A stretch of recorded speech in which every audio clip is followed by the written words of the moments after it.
بسم اللہ الرحمن الرحیم۔ ملفوظات حضرت مسیح موعود 9 مئی 1908 بمقام احمدیہ بلڈنگ، لاہور۔ حضرت اقدس نے فرمایا، قاعدے کی بات ہے کہ جب کسی ایسے مجمع میں جہاں 150 آدمی جمع ہوں کوئی بات کہی جاتی ہے تو ان میں اختلاف ضرور ہو جاتا ہے۔ اگر بعض ہنسی ٹھٹا کرتے ہیں تو بعض کو اس صداقت کی سمجھ بھی آ ہی جاتی ہے۔ اگر یہ سچ ہے کہ صداقت کے حصے میں تھوڑے ہی آتے ہیں، مگر وہ تھوڑے ہی جواں مرد ہوتے ہیں، کیونکہ صداقت کا قبول کرنا بھی ایک جواں مردی ہے، اور پھر حق اور صداقت میں ایک رعب اور طاقت ہوتی ہے۔ اس طرح سے ان کی قوت کے ساتھ ایک اور قوت شامل ہو کر بہت بڑی طاقت ہو جاتی ہے۔ اور پھر ایک اور خدا کا فضل ہمارے حصے میں یہ آیا ہے کہ ہماری طرف آنے والے حلیم، سلیم اور نیک آدمی ہوتے ہیں۔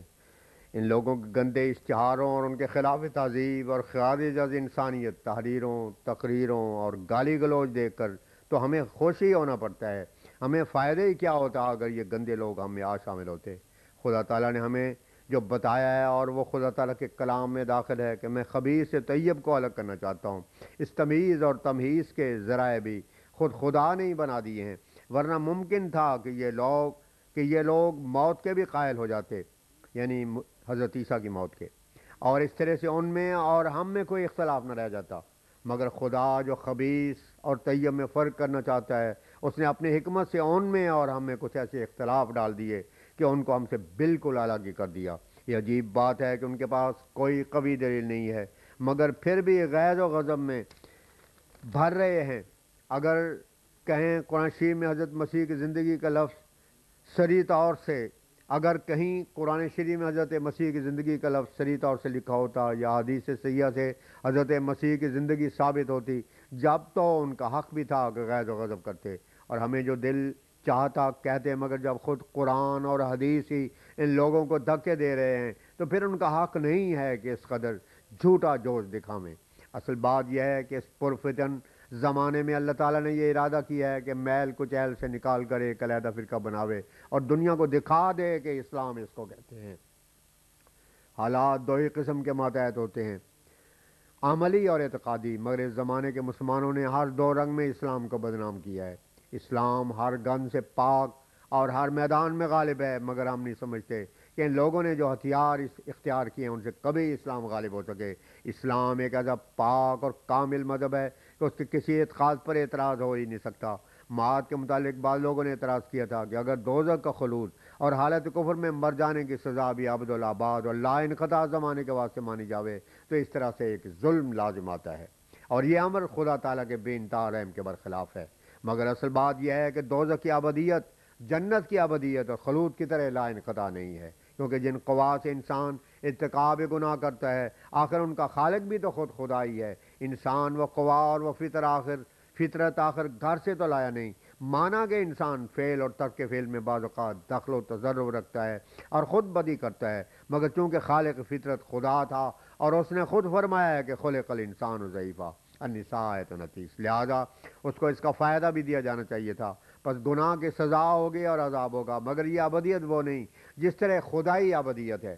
ایک خاص وقت تک جہنم میں رکھ کر اصلاح ہو جانے پر رہائی ہو جاوے گی، کوئی مانے یا نہ مانے، مگر خدا تعالیٰ کے کلام سے یہی ثابت ہوتا ہے۔ چنانچہ جہاں بہشت کا ذکر ہے وہاں طعان غیر مجوز کا لفظ ہے، سورہ ہود آیت 109، اور جہاں جہنم کا ذکر ہے وہاں یہ فرمایا کہ الا ما شاء ربک ان ربک فعال لما یرید، سورہ ہود آیت 108۔ ان آیات میں غور کرنے سے صاف معلوم ہوتا ہے کہ بہشتیوں کو خوف نہیں دلایا گیا، مگر دوزخیوں کو مخلصی کی امید ضرور دلائی ہے۔ ایک حدیث میں آیا ہے کہ حضرت صلی اللہ علیہ وسلم فرماتے ہیں کہ اگر بہشت کے متعلق اطعان غیر مجوز کا لفظ نہ ہوتا تو بہشت والوں کو بھی کھٹکا ہی رہتا، مگر خدا تعالیٰ نے اطعان غیر مجوز کا لفظ بٹھا کر وہ کھٹکا ہی مٹا دیا کہ یہ خدا تعالیٰ کی عطا ہے، وہ واپس نہیں جاتی۔ اور اس کی نسبت ہم نے ایک اور حدیث بھی دیکھی ہے جس میں لکھا ہے کہ یاتی اعلیٰ جہنم زمان لیس فی آدم و نسیم الصبا تحرک ابوابہا۔ اب دیکھو یہ کیسا پاک اصول اور عقیدہ ہے جو اسلام نے دوزخ اور بہشت کے متعلق مسلمانوں کو سکھایا ہے، جس میں ایک ذرہ بھر بھی ظلم نہیں، اور نہایت پاک اور حق و حکمت کا اصول ہے کہ خاص حد تک سزا ہو جائے گی، بعد اس کے نجات ہو جاوے گی، کیونکہ آخر فطرتوں اور قوائے انسانی کا خالق تو خدا تعالیٰ ہی ہے۔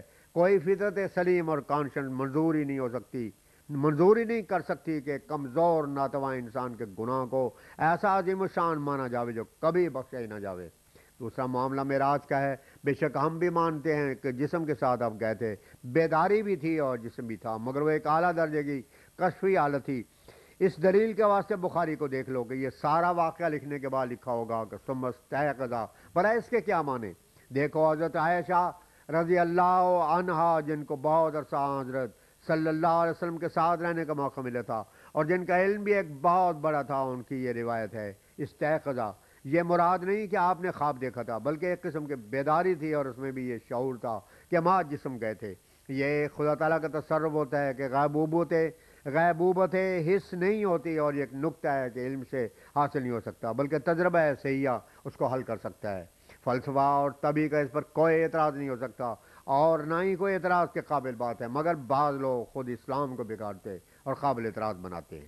12 مئی 1908 بمقام لاہور، قبل نماز ظہر، پروفیسر ریگ جو کہ انگلستان کا رہنے والا ایک بڑا بھاری ماہر علم حیات ہے، وہ تمام دنیا کے سیر کے ارادے سے وطن سے نکلا اور علم حیات پر بڑے بڑے لیکچر دیتا پھرتا ہے۔ چنانچہ چند روز سے لاہور میں وارد ہے اور ایک لیکچر لاہور میں بھی دیا، جس میں بڑے بڑے انگریز لیکچر سننے کے واسطے شامل تھے۔ حضرت مفتی محمد صادق بھی حسن اتفاق سے اس لیکچر میں موجود تھے۔ لیکچر کے خاتمے پر مفتی صاحب ممدون نے پروفیسر صاحب سے ملاقات کی اور حضرت اقدس کے دعوی اور دلائل وغیرہ ان کو سنائے۔ چنانچہ پروفیسر معصوم اسی وقت تیار ہو گیا کہ حضرت اقدس کے حضور حاضر ہوں، مگر مفتی صاحب نے کہا کہ پہلے میں حضرت اقدس سے اجازت لے کر وقت مقرر کرا لوں، پھر آپ کو لے جاؤں گا۔ چنانچہ حضرت اقدس نے اجازت دی اور 12 مئی قبل ظہر ملاقات ہوئی۔ سوال: میں ایک علمی مذاق کا آدمی ہوں، میں دیکھتا ہوں کہ یہ زمین جس میں ہم رہتے ہیں ایک چھوٹی سی زمین ہے اور ہزار در ہزار اور لاکھ در لاکھ حصے اس کے علاوہ مخلوق الہی کے موجود ہیں، اور یہ ان کے مقابلے میں ایک ذرے کی بھی حقیقت نہیں رکھتی، تو پھر کیا وجہ کہ خدا کے فضل کو صرف اسی زمین یا کسی خاص مذہب و ملت میں محدود رکھا گیا؟ فرمایا دراصل یہ صحیح نہیں اور نہ ہی ہمارا یہ اعتقاد ہے کہ خاص فرقے یا قوم کے ذریعے خدا تعالیٰ اپنی ہستی ظاہر کرتا ہے۔ خدا تعالیٰ کو کسی خاص قوم سے ان سے رشتہ نہیں، بلکہ صحیح یہ ہے کہ خدا تمام دنیا کا خدا ہے، اور جس طرح اس نے ظاہر جسمانی ضروریات اور تربیت کے واسطے مواد اور سامان تمام قسم کی مخلوق کے واسطے بلا کسی امتیاز کے مشترکہ طور سے پیدا کیے ہیں، اور ہمارے اصول کے روح سے وہ رب العالمین ہے، اور اس نے اناج، ہوا، پانی، روشنی وغیرہ سامان تمام مخلوق کے واسطے بنائے ہیں۔ اسی طرح سے وہ ہر ایک زمانے میں ہر ایک قوم کی اصلاح کے واسطے وقتاً فوقتاً مسلح بھیجتا رہا ہے، جیسا کہ قرآن شریف میں ہے وَإِن مِّنْ أُمَّةٍ إِلَّا خَلَا فِيهَا نَذِيرٌ، سورہ فاتر آیت 25۔ خدا تعالیٰ تمام دنیا کا خدا ہے، کسی خاص قوم سے اس کو کوئی رشتہ نہیں، اور یہ جو مختلف اوقات میں مختلف آسمانی کتابیں آئی ہیں ان میں بھی دراصل کوئی اختلاف نہیں، کیونکہ جو قابل اصلاح امور ہوتے ہیں جب دنیا عملی رنگ سے بالکل بگڑ جاتی ہے اور فسق و فجور اور چوری شرارت وغیرہ پیدا ہو جاتی ہے اور لوگ پاکیزگی سے دور ہو کر نفسانی خواہش شہوات سے مغلوب ہو جاتے ہیں اور اعتقادی طور سے بھی خدا کو چھوڑ کر بت پرستی کی طرف جھک جاتے ہیں، تو پھر خدا جو انسان کا جسمانی اور روحانی مربی ہے اس کی غیرت تقاضا کرتی ہے کہ ان مفاسد کی اصلاح کے واسطے کوئی شخص پیدا کرے، اور اس طرح کا مسئلہ قانون قدرت سے باہر نہیں۔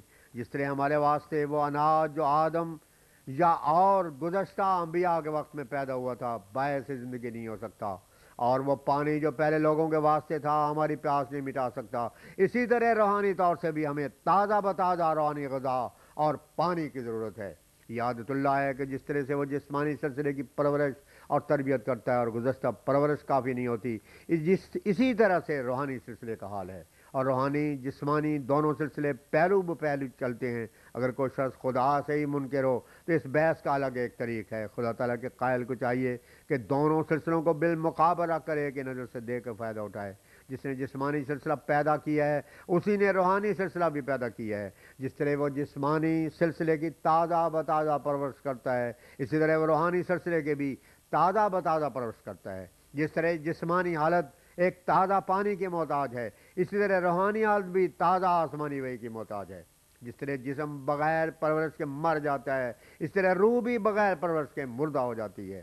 روحانی امور میں اگر ہمیشہ گزشتہ ہی گزشتہ کا حوالہ دیا جاوے تو بجوز اس کے روحانی حالت اس کے کہ روحانی حالت ایک مردہ حالت ہو جاوے گی، اور کیا ہو سکتا ہے؟ خدا تعالیٰ ہمیشہ تباً چاہتا ہے کہ وہ پہچانا جاوے، وہ اپنی شناخت اور زندگی کے ثبوت میں ہمیشہ حقائق، معارف اور تازہ بتازہ نشان دکھایا کرتا ہے، اور یہ امور کوئی عقلی استبعاد نہیں رکھتے۔ یہی سلسلہ ہمیشہ چلا آتا ہے، ہزاروں لاکھوں انبیاء ہوئے، انہوں نے عملی طور سے ثبوت دیے، دنیا پر حجت پوری کی۔ اب کوئی شخص صرف یہ کہہ کر کہ میں سائنسدان یا فلاسفروں میں ایک ایسی متواتر ثابت شدہ شہادت کو کیسے توڑ سکتا ہے؟ چاہیے کہ جس طرح سے اس گروہ پاک نے عملی زندگی اور نمونے سے اپنے دعوے کا ثبوت دیا، اسی طرح اس کا رد بھی کیا جاتا۔ ہاں البتہ ان لوگوں کو یہ کہنے کا حق پہنچتا تھا کہ پرانے قصے کہانیوں کو کیوں پیش کی جاتی ہیں، کوئی زندہ نمونہ یہ ثبوت پیش کیا جاوے، اس کے واسطے ہم تیار ہیں۔ صرف حید دان اپنی حید وغیرہ یا نظام شمسی میں غور کرنے سے خدا تعالیٰ کے وجود کا یقینی ثبوت بہم نہیں پہنچا سکتا۔ البتہ ایک امکان پیدا ہو سکتا ہے کہ خدا ہونا چاہیے۔ یہ بات کہ خدا ہے اور یقیناً ہے ہمیشہ انبیاء کے پیش کردہ اصول سے ہی ثابت ہوتا رہا ہے۔ اگر ہماری طرح کے انسان دنیا میں نہ آتے تو خدا کے ثبوت کا کوئی حقیقی اور کامل ذریعہ ہرگز دنیا میں نہ ہوتا۔ زیادہ سے زیادہ اگر کوئی منصف مزاج ہوتا اور شراوت بھی اس کے حصے میں آئی ہوتی تو اس ابلغ اور محکم ترتیب اور نظام شمسی وغیرہ سے اتنا نتیجہ نکال سکتا تھا کہ خدا ہونا چاہیے۔ باقی یہ امر کہ یقیناً خدا ہے اور وہ دنیا کا مالک، متصرف اور حکمران ہے، بجز خدا سے آ کر خدا نمائی کرنے والوں کے ممکن نہیں۔ وہ لوگ مشاہدہ کرانے والے ہوتے ہیں اور تازہ بتازہ نشانوں کے پیش کرنے سے گویا خدا کو دکھا دیتے ہیں۔